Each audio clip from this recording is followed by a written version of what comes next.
Em diversos devia estudar e aprender as tribulações. Entretanto, continuava a indagar no campo da ciência. Mas a ciência não lhe dava as últimas conclusões que procurava. Admirava Darwin e Haeckel. Então, lá por 1900, eles estavam em voga. Depois, foram em parte esquecidos, em parte corrigidos. A teoria de Darwin não teve da paleontologia a confirmação esperada, por causa do missing elo de ligação que faltou, entre espécies contíguas e afins, tanto que hoje se encontra modificada. Justamente em 1900 devia-se redescobrir a lei de Mendel, acrescentando-lhe a teoria muito sua das mutações, da qual procede a hologênese do nosso de rosa. E a partir do Congresso de Budapeste os zoólogos declararam guerra ao transformismo. Mas tudo isso não importa. A ciência muda continuamente, e não sabemos o que nos poderá dizer amanhã. Ainda que a evolução, na ciência de hoje, não conserve o sentido derivativo, como entendiam os monogenistas, aquela ideia central de uma ascensão evolutiva de todos os seres, rumo a formas de vida orgânica, psíquica e espiritual, sempre mais altas, aquele conceito justo, lógico e poderoso, que tanto havia impressionado o nosso protagonista, permanecia nos fatos e na sua experiência, e até mesmo na ciência, que, progredindo através de sucessivas teorias, também o prova e não pode negá-lo.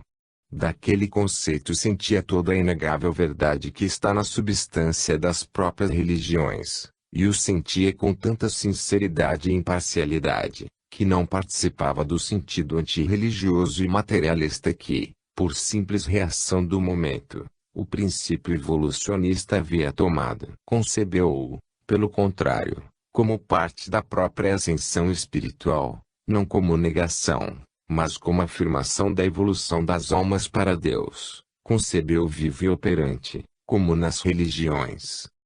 Paralelamente, pervagava pela literatura estrangeira. Havia já, no liceu, conversado Dante, agora lia, em alemão Fausto, de Goethe, entusiasmado. Certas cenas de Walpurgisnacht impressionaram-no profundamente. Repassava pela sua mente, como recordação, a visão de uma Alemanha medieval, nebulosa, densa de sombras, com as cidades antigas como Nuremberg, os seus cinzentos, amortecidas luzes invernais pelas ruelas escuras, entre os telhados de cumeira afilada. Havia encontrado um pouco desse ambiente nas torres e naves internas de Notre-Dame de Paris, como se o Quasimodo de Victor Hugo ainda vagasse por ali, ao cair da noite. O norte germânico tinha, para ele, um fascínio pleno de misteriosa atração. Sobretudo as antigas e grandes catedrais góticas, apareciam-lhe numa luz de sonho. Não havia podido escrever à mão, em alemão, senão usando as antigas letras góticas. Atração, instinto. Por quê? Logo que diplomado, demorou-se alguns meses nos Estados Unidos da América, que percorreu até a Califórnia, visitando todas as suas belezas naturais, realmente grandiosas. Outra coisa não viu. Achou as cidades monótonas, a linguagem, os costumes, a maneira de vestir, tudo estandardizado, de um oceano a outro. Um mundo rico de recursos, de espaço, de dólares. Mas do ponto de vista intelectual, um mundo pueril diante da Europa. O Oriente Asiático, da Palestina do Egito às Índias, ele o procurou nos livros, o reconstruiu por todos os meios de documentação fotográfica. E, tratando-se de ambientes históricos, de civilizações mortas, podia reencontrá-las com suficiente aproximação e satisfação, sem visitar os locais. Muitas vezes a crua realidade do presente, tão diversa do passado histórico, torna-se obstáculo ao invés de ajuda a essas reconstruções, às quais se chega melhor pelos caminhos interiores do espírito. Atraiu-os sobretudo o Antigo Egito, o grande templo de Karnak, com suas imensas colunas, a sabedoria oculta dos seus sacerdotes, o mistério dos seus ritos, dos seus mágicos poderes. Atraía-o, na mesma direção de pensamento, a antiga Índia, mais distante no tempo, mais velada na lembrança, mais misteriosa e profunda na sua consciência. O seu sonho retornava ao longo das preguiçosas e lamacentas águas do Ganges, das fosas ardentes escadarias de Benares, retomava o Brahmaputra até os confins do Tibete misterioso, ao coração do Himalaia, que havia na cidade sagrada de Lhasa. Mas onde a sua alma vibrava com violência era na recordação da Palestina ao tempo de Cristo. Era esta, para ele, uma visão de extrema doçura e profundidade espiritual. Aparecia-lhe a terra bendita da Galileia, como uma música, como um vasto fundo orquestral de conceitos, sobre o qual triunfava o Cristo, como um arpejo de harmonias cósmicas. Sorria-lhe entre doces ondulações o lago de Tiberíades, profundo e tranquilo como o sorriso de um anjo. Parecia-lhe sentir as figuras do Evangelho movimentarem-se nesse ambiente, como outros tantos motivos musicais, entrelaçando-se entre si com grande motivo de fundo, com o supremo motivo de Cristo, numa gigantesca sinfonia espiritual, dulcíssima e solene. Por essa terra bendita parecia-lhe ver andar a figura do grande mestre e dos seus discípulos, e ouvia-lhe a voz e o pensamento ainda a ecoar-lhe no coração, e sentia o seu olhar acalmar e resolver no seu íntimo todas as dores, todas as ânsias, todos os problemas da vida. Interrogava os evangelhos, o grande livro da Boa Nova, e, relendo-os, não se cansava nunca de percorrê-los, para sempre melhor compreender e sentir o caminho de Cristo, da manjedoura à cruz. Ele continuava assim a exploração do mundo exterior, e com isso lentamente se definia, no íntimo, a visão dos lineamentos do seu mundo interior, onde se encontrava o nó central do seu destino. Mas quanto caminho a percorrer, que exaustiva série de experiências! Muitos germes já haviam despertado, várias forças estavam em movimento naquele destino, e agiam, avançando e amadurecendo. As pequenas ocorrências superficiais, filhas do determinismo da vida física, não tinham, para ele, nenhum sentido profundo, no desenvolvimento lógico e orgânico do destino. São as pedras da grande estrada, que, não obstante, ensinam a caminhar, são tropeços, paradas, pequenas resistências, que entretanto fazem pensar e compreender, são atalhos laterais que nos induzem ao erro, tentando digressões, para aprendermos a corrigir. É a maturação secundária, menor, como o refinamento de pormenores que, como pode, vai preenchendo os interstícios do grande trabalho central. Quando faltam o tempo e as forças, por ela se deixa ir à deriva e ela permanece incompleta, sem prejuízo. Não tem importância o relato destas pequenas vicissitudes, e passamos sobre elas. Seguimos, ao invés, as vias mestras do desenvolvimento daquela vida. 8. Os 3 caminhos da vida. Liberto do esforço dos estudos oficiais, e conseguido com eles o resultado prático do diploma, encontrou-se diante de 3 grandes problemas a resolver, de 3 graves provas a superar, de 3 poderosos inimigos a vencer, pois que o seu destino já então amadurecia, e os seus impulsos, favoráveis ou contrários, deviam manifestar-se, e os seus impulsos, favoráveis ou contrários, deviam manifestar-se com plena eficiência.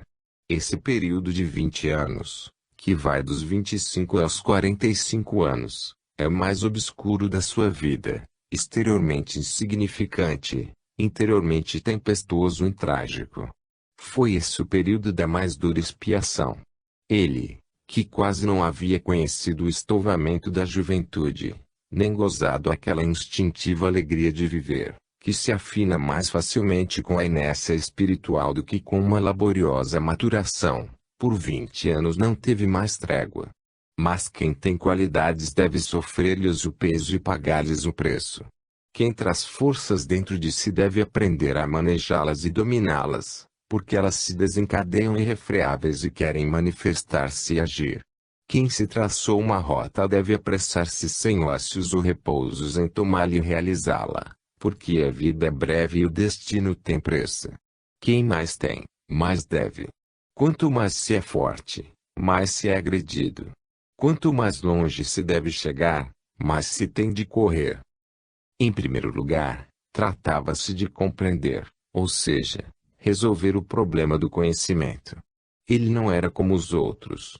Não podia agir senão depois de se sentir claramente orientado quanto ao funcionamento do universo que o circundava. Esta premissa de claríssima visão lhe era absolutamente necessária para agir em consciência e com consciência. Necessitava dar uma resposta convincente e exaustiva pelo menos aos porquês fundamentais da vida: de onde venho, por que vivo, aonde vou, por que sofro. Perguntas que as crianças fazem e que os sábios não sabem frequentemente responder. Tinha sido enviado à escola aos 5 anos. Estudara sempre e haveria de estudar toda a vida. Aos 25 anos, depois de haver interrogado todos os campos do conhecimento humano, uma só coisa sabia, que não sabia nada.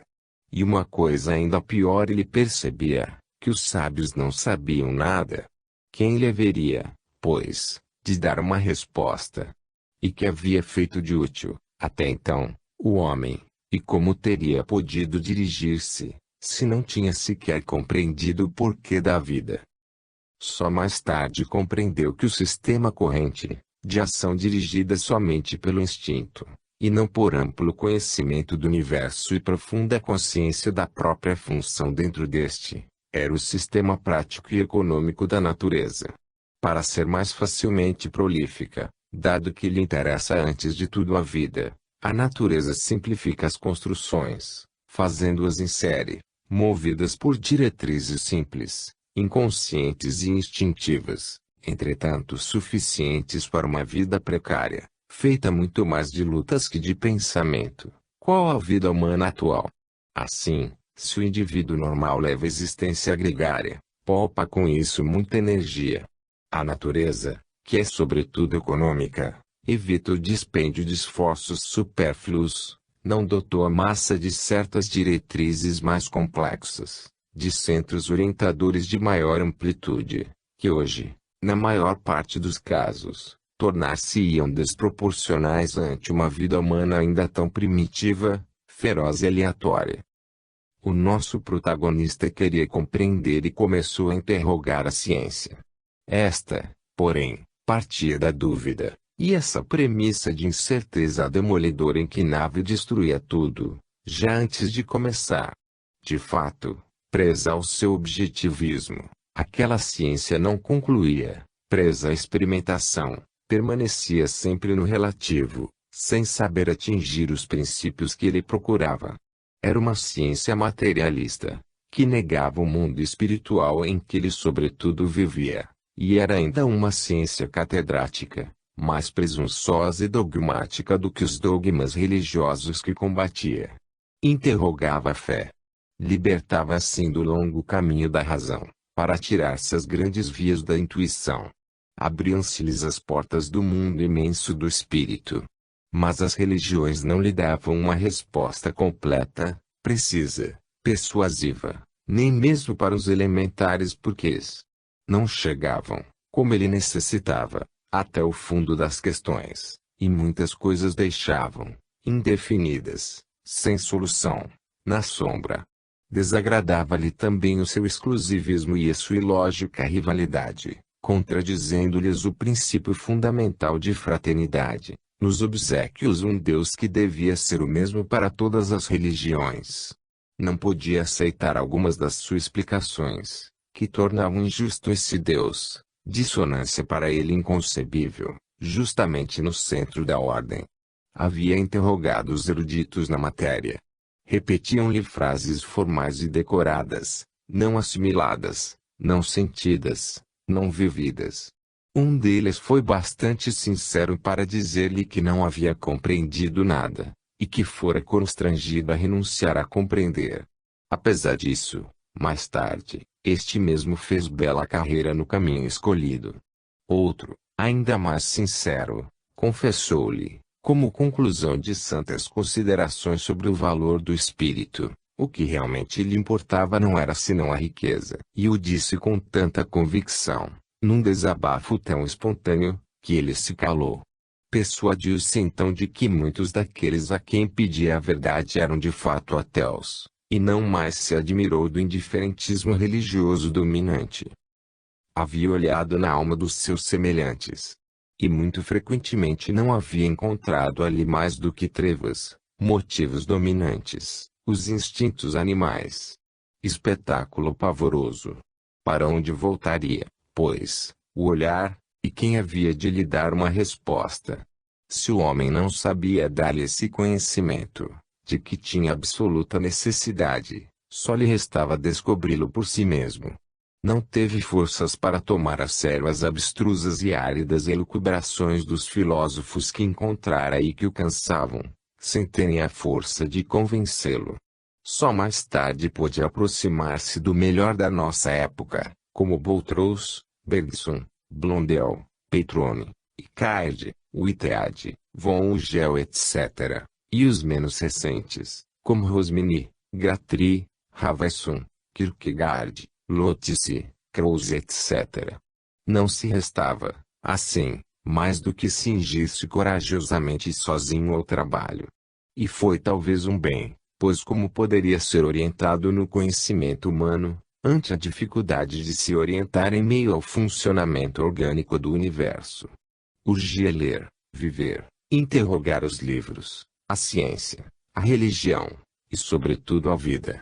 Havia tantas verdades esparsas pelo mundo, fragmentos de verdade, separados, contraditórios. Precisava despojá-los do supérfluo, descobrir-lhes a substância, reencontrar-lhes o nexo, reajuntá-los de novo.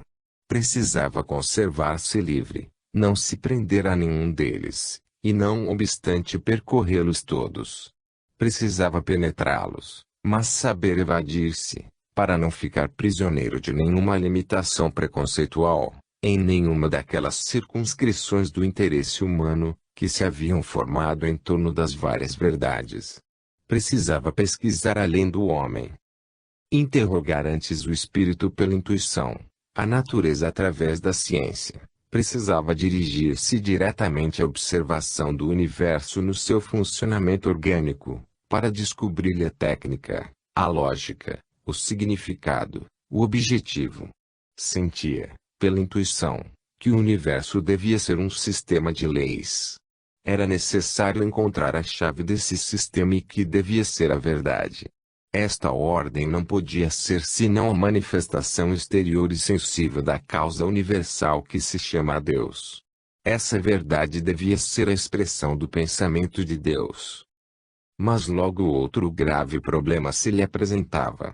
Conseguido o conhecimento do grande plano universal, enquadrar nele o plano da sua própria vida, encontrar, enfim, na ordem universal, o sentido desta ordem menor, as suas causas, a sua trajetória, os seus objetivos. Devia compreender claramente a si mesmo e ao seu destino. Talvez o homem comum pudesse viver sem esse conhecimento, bastando-lhe, para agir, os instintos. E neles obedecendo, cegamente, às leis de Deus.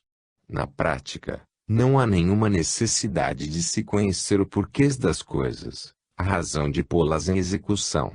A natureza preocupa-se em ser obedecida, não de elucidar-nos sobre o porquê das suas ordens.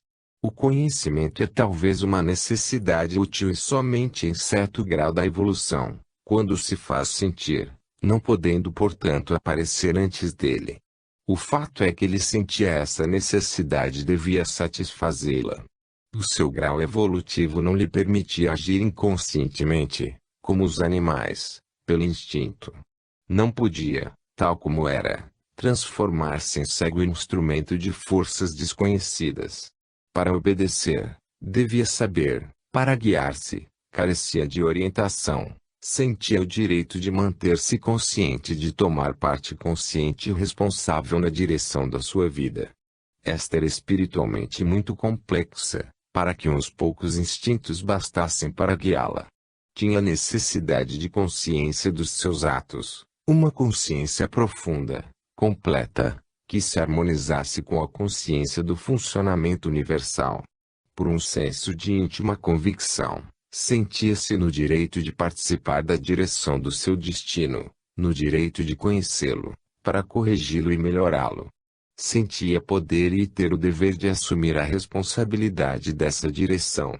Não podia ser uma coisa, mas queria ser um homem, colaborador honesto, consciente e responsável da obra divina. Encarou, então, face a face, as leis biológicas e, sem preocupar-se com o homem, perguntou-lhe ardentemente o tremendo porquê do seu próprio destino. Desta verdade menor e mais próxima, ele tinha necessidade, para orientar a sua vida no campo das ações. Queria conhecer os princípios que devia seguir, o conteúdo que devia dar às suas horas, a direção que imprimir aos seus passos. Sem uma precisa direção que imprimir aos seus passos. Sem uma precisa direção, guiando as nossas ações, a vida se transforma num recipiente vazio. A vida é uma vaso a que se deve dar um conteúdo, um meio que necessita de um fim. E não lhe bastava um fim genérico, de uso geral, feito para todos. Sentia-se irremediavelmente diferente, pressentia um trabalho, mas também um objetivo especial. Não podia absolutamente reduzir-se à situação de ovelha no rebanho, de homem construído em série. Tinha o seu caminho inexoravelmente traçado, doloroso, perigoso, exaustivo, mas seu, inconfundivelmente seu. Fosse embora com humildade e incompreensão, sozinho, sob a cruz da dor, devia percorrê-lo. Era seu sagrado dever conhecê-lo para percorrê-lo. É um fato que ninguém pode, mesmo no fundo das mais terríveis desgraças e sob a mais severa condenação do destino, destruir a consciência de íntima e própria nobreza, que não é soberba porque se cala, e não pode citar a inveja porque é frequentemente sepultada sob a mais esquálida miséria. Tanta consciência queria ter dos seus atos, que sentia o dever de conhecer primeiro o plano universal, para, no meio deste, descobrir o seu particular plano de vida. Este era para ele, e não podia deixar de ser, uma construção orgânica, um edifício complexo, para cuja edificação se fazia indispensável um projeto exato. Quanta distância de certa leviandade inconsciente, quanta seriedade em face a certos epicurismos de gozadores. Apesar disso, talvez esse relato corra o risco de não interessar, pois uma consciência tão profunda será considerada, provavelmente, por muitos, como procedimento de louco. Que grave timbre de bronze adquiria então o som dos seus pensamentos e o significado dos seus atos. Preparava-se, assim, para um trabalho bem grave, para o qual sentia não poder encontrar ajuda senão em si mesmo, compreender o universo, compreender-se a si próprio, na vida do universo entrusar a sua vida. Entretanto, já sentia quão pouco teria feito, ao conseguir tudo isso, e já via quanto ainda lhe restava fazer. Chegando até lá, não conquistava mais do que uma luz fria, pois a simples aquisição do conhecimento não modificava nada, não atuava, não fazia amadurecer, não transformava. O farol indica, mas não percorre o caminho. Depois de compreender, é necessário atirar-se ao campo e seguir a rota.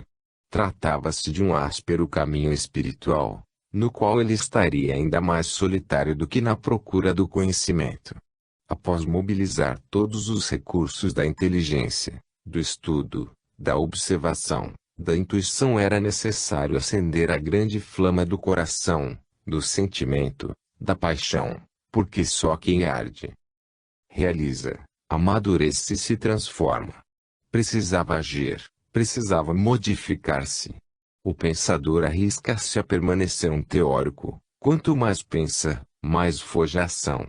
Após a iluminação da mente, era necessário lançar o coração, e após o coração, o seu próprio ser, inteiro. O problema não era mais compreender, mas arder, consumir-se. As concepções deviam transformar-se em sensações, o conceito de Deus em sensação de Deus. Que tremenda transformação biológica o esperava! Devia trocar continuamente os gêneros de trabalho, modificar sua capacidade e aptidões, adaptar-se e saber transformar-se segundo as mutáveis exigências do caminho a percorrer. Hoje, busque reflexão, amanhã, paixão, depois, ação e transformação, e depois, ainda, sensação no mundo do espírito. E qual era o supremo objetivo, a máxima realização? O sonho tornava-se, nesse momento, gigantesco, além das possibilidades da sua compreensão. O anelo de ascensão atingia uma vibração tão intensa, que ultrapassava suas possibilidades de percepção. Assim lhe parecia a princípio confusa, mas lhe surgiria sempre mais límpida e evidente, aquela zona de luz que estava no seu destino, ao fundo, além do barato escuro das provas. Nessa luz se cumpria o ciclo da sua vida. Nessa luz se reencontrava o Cristo. Mas surgiu-lhe, desde logo, um terceiro problema. O problema da prova e da dor. A sua vida continha nada menos que um abismo de sofrimento, um mar de obstáculos a superar. Defrontava-se com uma vontade tenazmente adversa, que lhe contrariava essa realização suprema. Era necessário enfrentar, sofrer e vencer tudo isso. Era necessário saber atravessar esse inferno sem se perder, saber sair ileso e triunfante. O seu edifício de pensamento e de paixão devia resistir a esse tremendo choque, sem se abalar. Diplomado, entrou na vida. Teve o pressentimento da hora pavorosa e tempestuosa que o esperava. Ninguém pode obter ajuda e mudar as provas, quando o destino quer. Encontrava-se então na sua zona de determinismo. Não havia salvação. Estava só, contra aquelas forças desencadeadas. Sempre estamos a sós em face do próprio destino. Concluindo, a sua juventude se lhe apresentavam três vias, pelas quais devia percorrer um tríplice caminho: compreender, atuar, sofrer. Tríplice escola o esperava: a escola do pensamento, do coração e a escola da dor. Todo o seu ser devia agitar-se a fundo, com todos os seus recursos, inteligência, sentimento, vontade. Todas as suas fibras deviam ser postas em ação, trabalhar e dar o seu rendimento. A sua vida era digna dele. Diante da sua juventude, as três estradas se abriam simultaneamente. Na lógica do seu destino, era um único roteiro, com um só significado.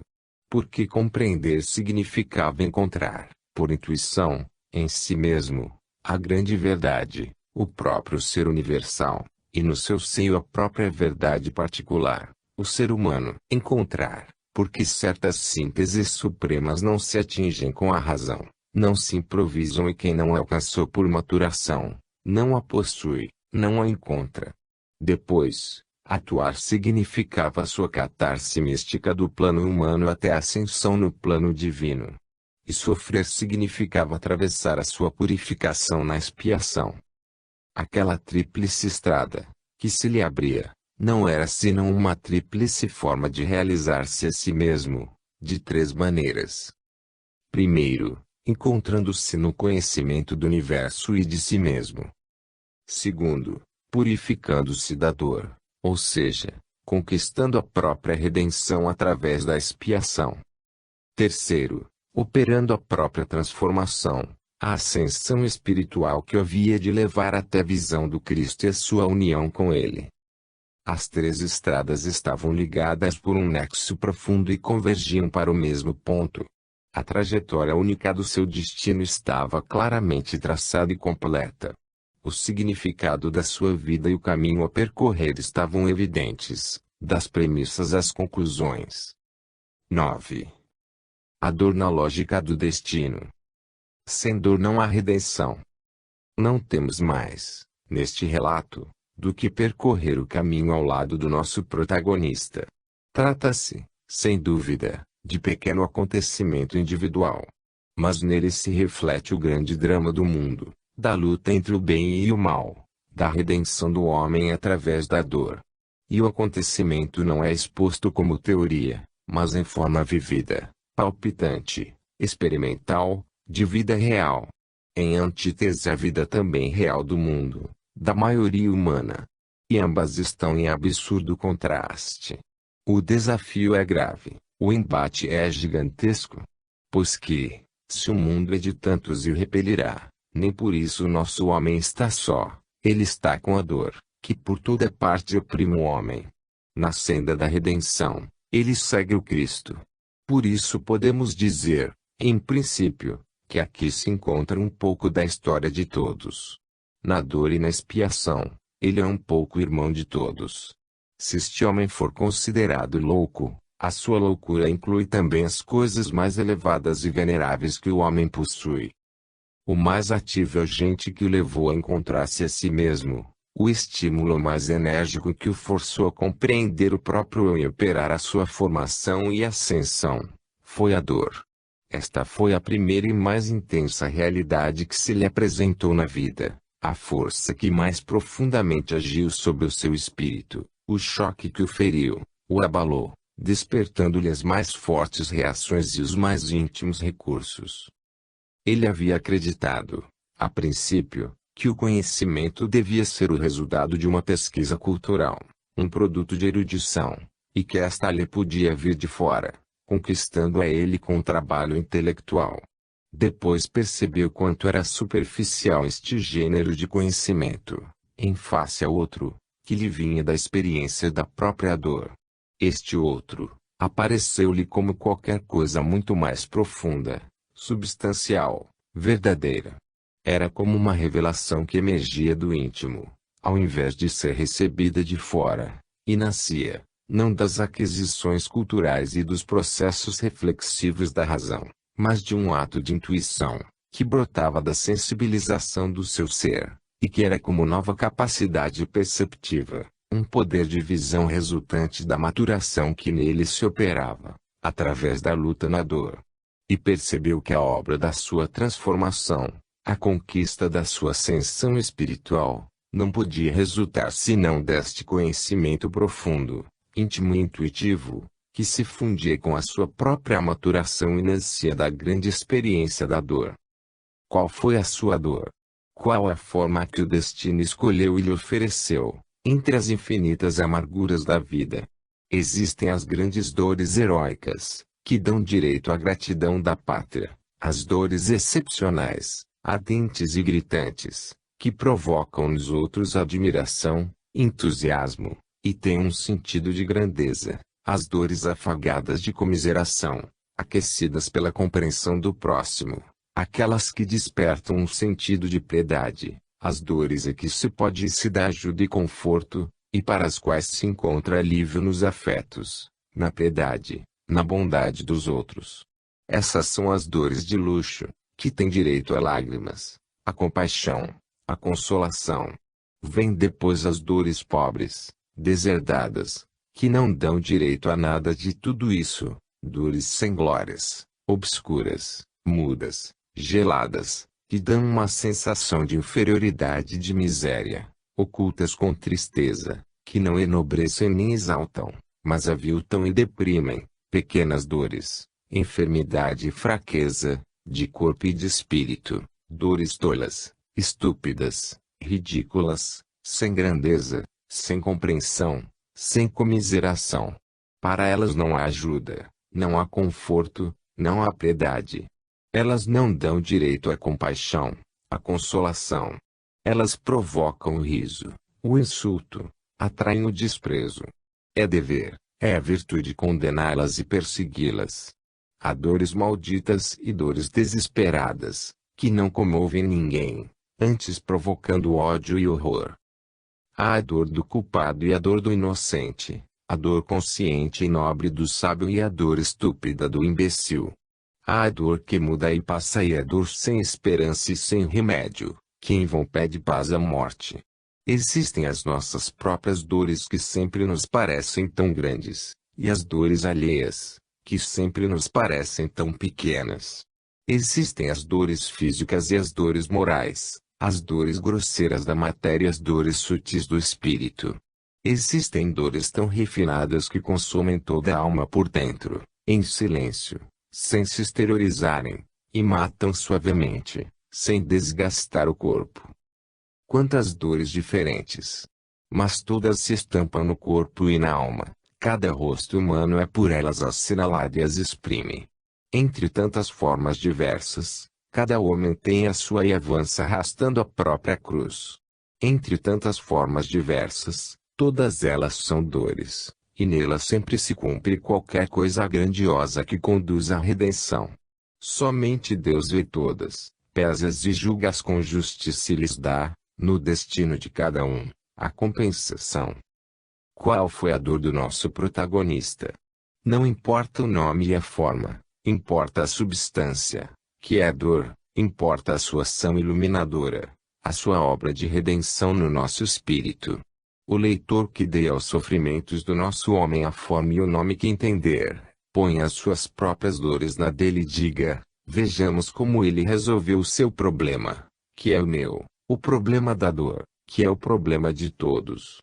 Qualquer que tenha sido a forma do seu sofrimento, o que importa é compreender e seguir a atitude e a posição que ele escolheu, em face da dor, e que são os antípodas daquelas preferidas pelo mundo. Este a olha com ódio e terror, procura fugi-la ou destruí-la, sem perceber a sua indispensável função criadora, de agente estimulante de evolução. A maior sabedoria do nosso protagonista foi de amar e assim domesticar fraternalmente a dor, transformando-a de inimigo em amigo, utilizando-a como meio de ressurreição, fazendo do mal um bem, de uma pena e negação humana a afirmação e alegria do espírito. A sua sabedoria estava na sua atitude, não de aversão e de revolta, que desespera, nem de passiva resignação, que imbeciliza, mas de ativa, dinâmica reação para o bem. Estava no saber transformar as resistências hostis da vida no jogo de exercícios, na escola de aquisições, e no fazer, de uma aparente condenação, um instrumento de conquista, de redenção, de felicidade. Interessa depois conhecer a lógica com que agem estes impulsos da dor, o modo por que se apresentam, os pontos que golpeiam, o método pelo qual se sucedem, a meta a que se dirigem. O destino é sem dúvida um desenvolvimento de forças, não casual, mas dirigido segundo um princípio e uma lei, adaptados a cada caso. Se não fossem assim, a dor seria um crime e uma loucura do Criador e todos os fatos nos demonstram o absurdo de tal hipótese. Diante disso, interessa conhecer o sistema segundo o qual o fenômeno se desenvolve. Todos os organismos, seja no plano físico ou no espiritual, isto é, tanto o nosso corpo como a nossa alma, têm um ponto de menor resistência locus minoris resistentiae. Ora, parece que a natureza escolhe justamente este ponto de maior fraqueza, de maior vulnerabilidade, para convergir sobre ele os seus mais veementes golpes. Este ponto, de preferência, ela fere nas doenças físicas como nas imperfeições morais.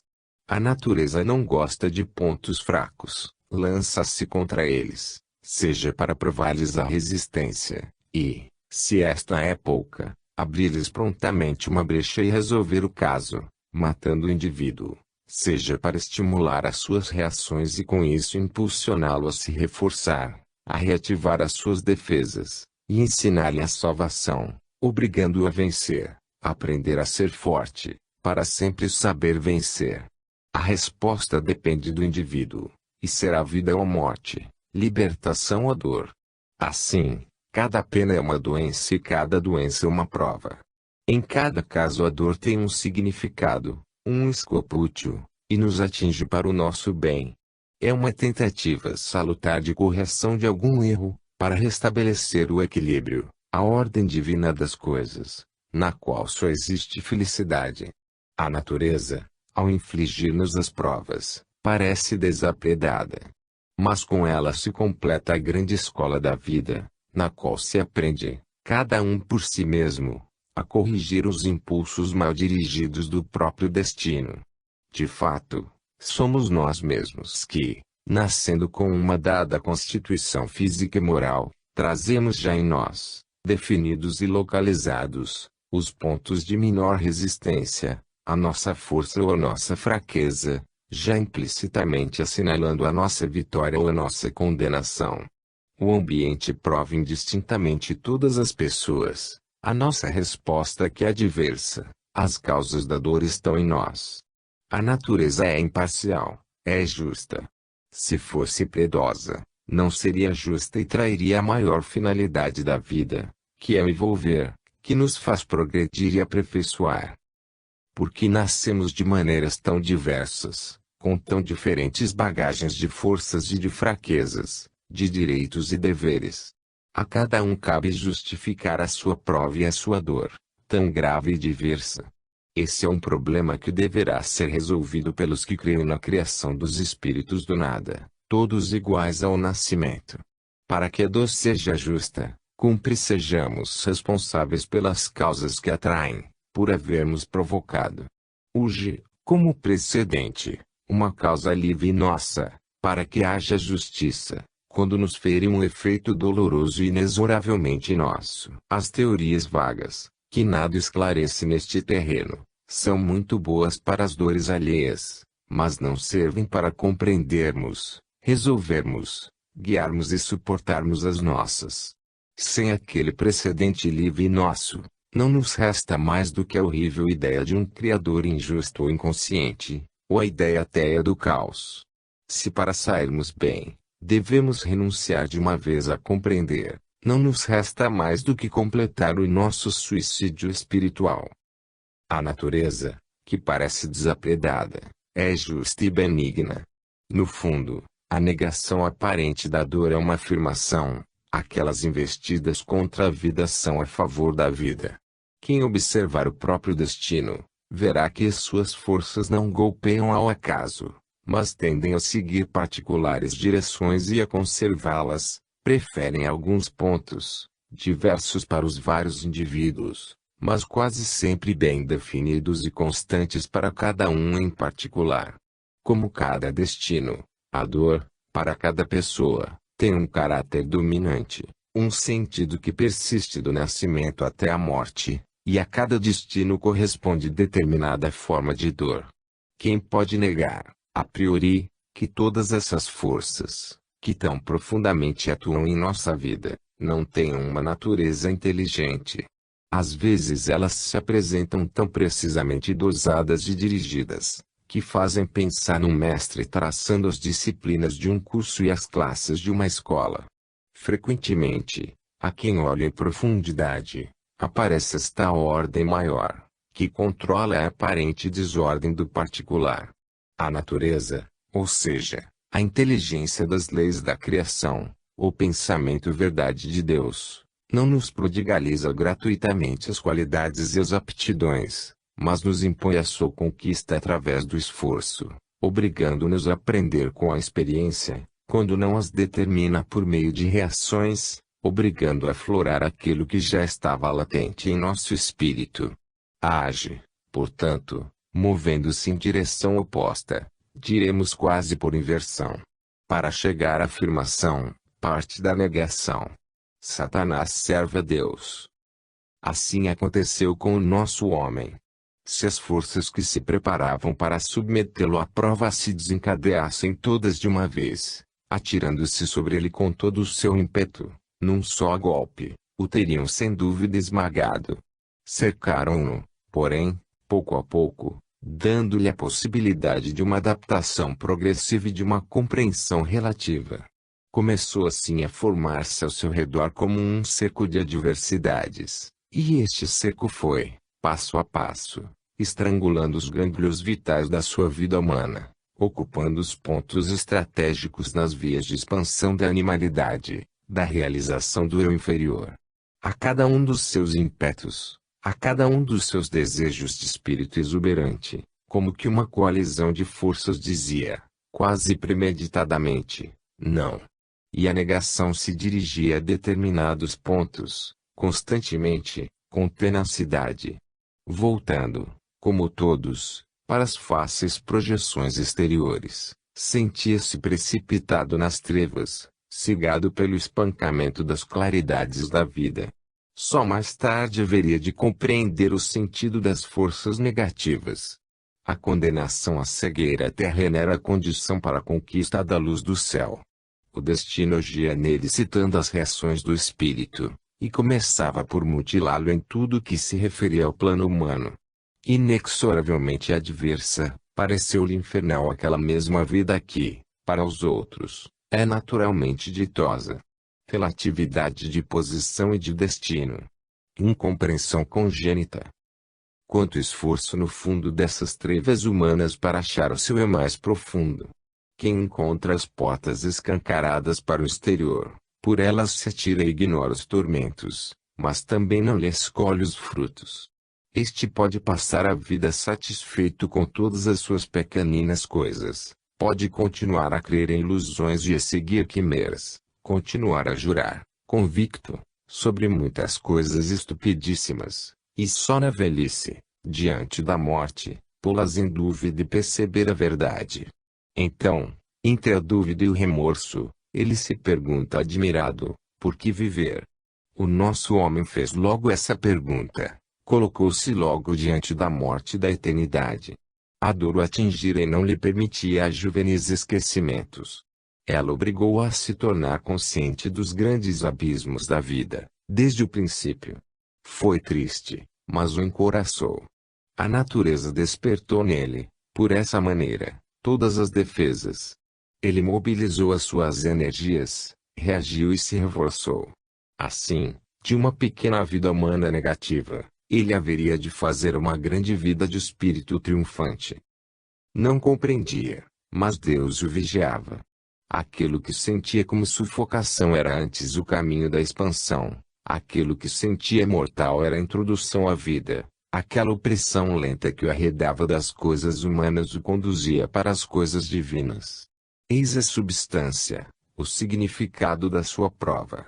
Se esta se apresentava na forma negativa, quase de punição, amarga e inexorável como uma vingança, se tinha uma lógica compensadora e função expiadora, tinha também ação positiva, recreadora, benigna, era a doença da ressurreição. Cair na angústia e debater-se nas trevas, para conseguir compreender por si mesmo, encontrar-se a si próprio, isto era o que lhe impunha o método de ação do seu destino. Acabou abatido, caiu no chão destruído. As investidas sucederam-se com intensidade progressiva. Viu-se só, escarnecido, desesperado.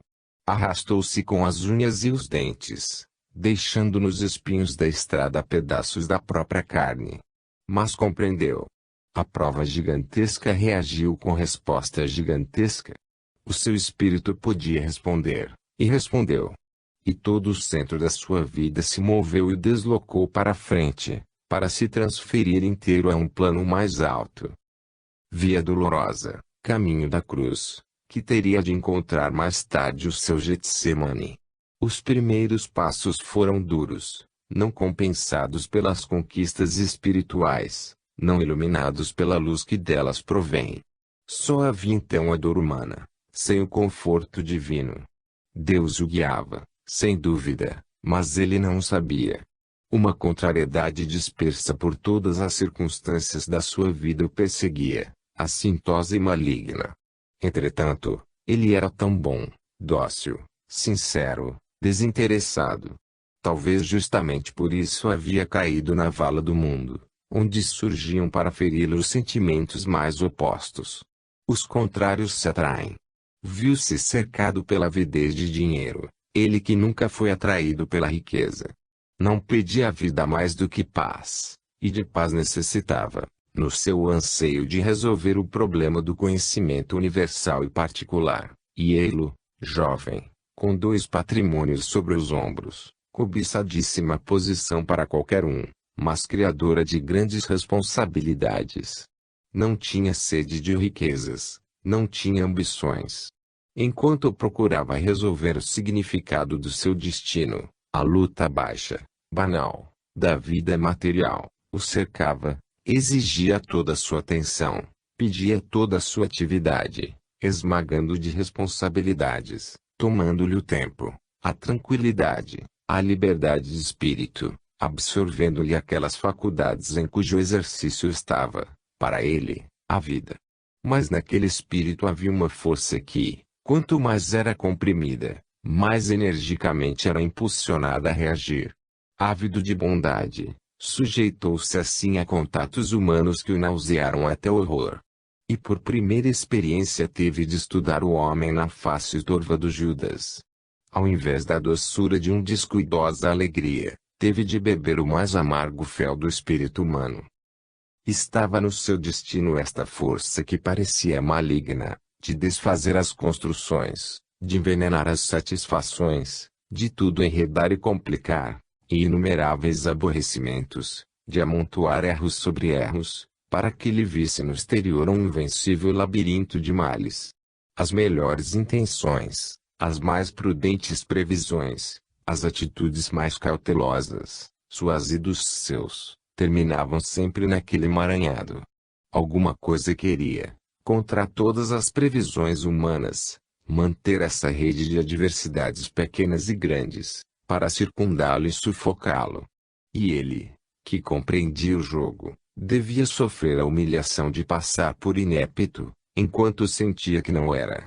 A riqueza, para não se perder, deve ser defendida, e não poder defendê-la. Significava, para ele, grave responsabilidade moral junto aos seus. Um cúmulo de fástio, de preocupações, de desprazer. Conflito insolúvel de deveres. Os costumes correntes eram realmente os do egoísmo, e com este por este era que tudo se resolvia. Mas ele estava em outro caminho, e não podia servi-lo. O seu destino apresenta-se como o caso típico de provas ao revés. Era rico de qualidades espirituais e ansioso de exercitá-las e desenvolvê-las, porque nelas estava a sua vida, mas via-se na posse dos mais preciosos dons materiais, os mais cobiçados pela média humana, os menos desejáveis para ele, e que assim se transformavam numa condenação. Devia, exteriormente, parecer afortunado, e sofrer a inveja dos outros. Dizia de si mesmo: sou como uma planta que deve viver, se quiser viver, ao contrário, com as folhas enterradas e as raízes para cima. Da riqueza não sentiu senão peso, a responsabilidade, a escravidão, os perigos. Ávido de outras conquistas, bem logo a maldice. Buscava os ricos dotes do espírito, a inteligência, a bondade, a retidão, a sinceridade, e foi levado pela riqueza ao contato da mais fétida imundícia do espírito. Teve a sensação de morrer sufocado numa esterqueira. Nasceu nele a náusea, depois repugnância invencível por aquele gênero de seus semelhantes, ódio pela riqueza, que os atraía. Neste ponto, aquilo que era considerado fortuna pelos outros não o era por ele, e mudou-se também para ele em fortuna, mas no sentido espiritual. A opressão da prova excita a sua reação, em que ele se revela a si mesmo. Amava os espíritos nobres, desinteressados. A riqueza, ao contrário, atraía para ele as almas mais baixas e ávidas. Então, para fugir à sufocação do fedor espiritual que o delas emanava, desponta nele o pensamento de se libertar da causa que as atraía, a riqueza. Inicia gradativamente a realização prática do programa evangélico, a espinha dorsal da sua ascensão espiritual, por cujo motivo tinha nascido e para a qual queria viver. Por essa via, começou a encontrar-se a si mesmo. O seu verdadeiro ser se revelava. Começou, assim, não mais a sofrer à vontade, as concepções, as unidades de medida que a maioria fazia para si mesmo a ele queria aplicar, mas agir ele mesmo, como era e como queria ser. Dava pois um passo avante, simultaneamente, nos três caminhos que o esperavam.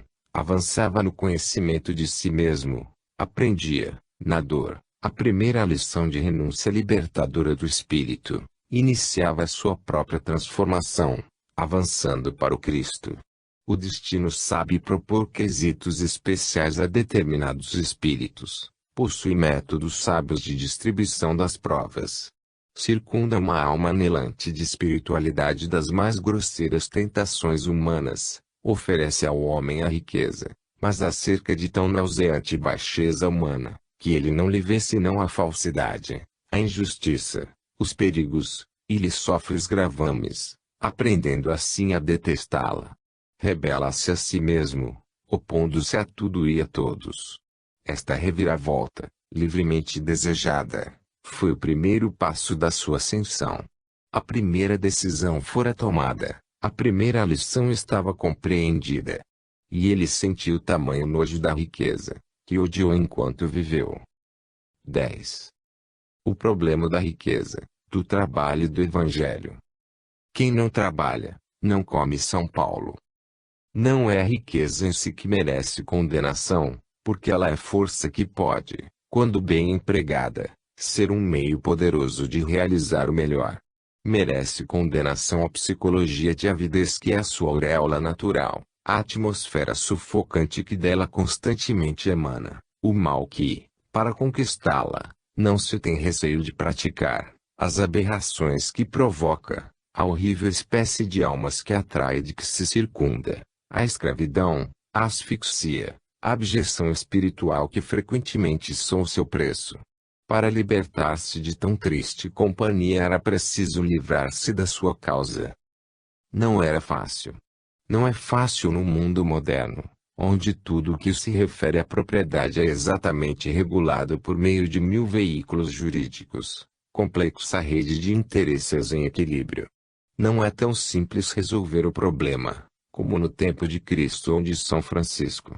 Havia, pois, complicado conflito de deveres, em que se jogavam os direitos alheios, que não se podem lesar. Como resolver o caso entre tantos deveres voltados para direções contrárias, e todos autorizando, perante a consciência, pedidos de satisfação? Como cumprir uns sem lesar os outros? São Francisco, por exemplo, devia lesar o dever de obedecer ao Pai, porque tinha de obedecer a um dever maior. E qual, no nosso caso, era o dever maior? Todos falam sempre de seus direitos. Entre os seus deveres ele achava difícil a escolha. Não bastava esquecer os interesses e o egoísmo para resolver a questão. Os seus bens eram hereditários, ou seja, obtidos gratuitamente. Não eram fruto do seu trabalho.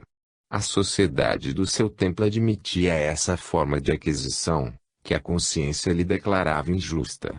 Não condenou os outros, mas apressou-se a corrigir-se a si mesmo.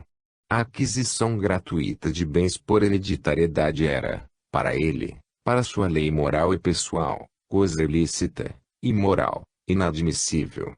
Cuidava de si e respeitava a lei dos outros. Mas devia viver conscientemente a sua lei. E esta não era somente a lei instintiva da sua consciência, pois era também a lei do Evangelho. Ouvi a voz longínqua a repetir-lhe: Bem-aventurados vós, que sois pobres, porque vosso é o reino de Deus. Mas, ai de vós, ó ricos, porque já tendes a vossa consolação. E ainda, dá aos que te pedem, e se alguém te tirar o que é teu, não demandes com ele por fim a máxima. É mais fácil passar um camelo pelo buraco de uma agulha, do que um rico entrar no reino de Deus. Ele sentia bastante o Evangelho no coração, para não tomar a sério estas palavras. E o aborrecia bastante a elasticidade de consciência e as acomodações, para não sentir o dever de tomar uma posição bem definida, entre Cristo e o mundo. Preferiu Cristo, mas o mundo o condenou, e começou a luta. Não pretendia, de fato, no seu coração, aplicar aos outros a sua lei. Não condenava, não julgava, perdoava, pensando que como medimos seremos medidos. Não podia deixar de sentir a injustiça originária que o está na base de toda acumulação de riqueza, que muito raramente se pode formar apenas com o trabalho, sem ao menos um início de fortuna. Esta injustiça originária se agravava com a gratuita transmissão hereditária. Achava absolutamente anticristã, ainda que em parte, A vida à custa do que não fosse o fruto do próprio trabalho. Viver do trabalho alheio, isto é, daquele próximo que se deve amar, e sobre cujos ombros não é, portanto, lícito, a um cristão acomodar-se para se deixar levar.